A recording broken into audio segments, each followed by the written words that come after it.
English. Welcome to Oral English. English reading, listening, and speaking skills. Jechoota geejjiba irratti yookiin tiraanspoorteeshinii irratti baay'inaan fayyadamnu. Drop me off, pick me up. Meeshaa ilaallu tokko tokkootiin. Drop me off at school. Drop me off at school. Mana barumsaa biratti na buusi. Mana barumsaa biratti bu'uun barbaada jechuu yoo barbaadne tiraanspoorteeshiniitii yeroo deemnu drop me off at school jechuu dandeenya jechuudha. Inni kabiraan hospitaala biratti na buusi jechuu yoo barbaadne at booddee ka jirtu jijjiiruutiin drop me off at hospital.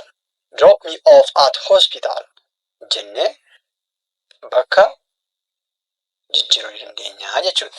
Inni kabiraan waa'ee third person yaasuu yoo barbaadne drop him off at school. Drop him off at school. Drop him off at school. Sabiitti jirre yookiin pronoun jirre fayyadamuu dandeenya jechuudha. So totally drop plus pronoun objective pronoun was off at jennee bakka barbaanne bakka sana gashuutiin p kan bakka buutu objective pronoun dha.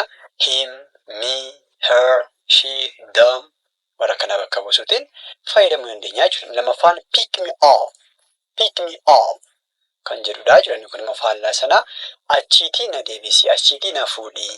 Iddoo akkasiin jira, iddoo akkasiitii na fuudhii jechuu barbaanne isa kana fayyadamna jechuudha. Pick me up from school. Pick me up from school. Pick me up from school. Pick me up from school jechuu dandeenya. Mana barumsaa biraatii na fuudhii jechuudha. Pick me up from hospital. Pick me up from hospital.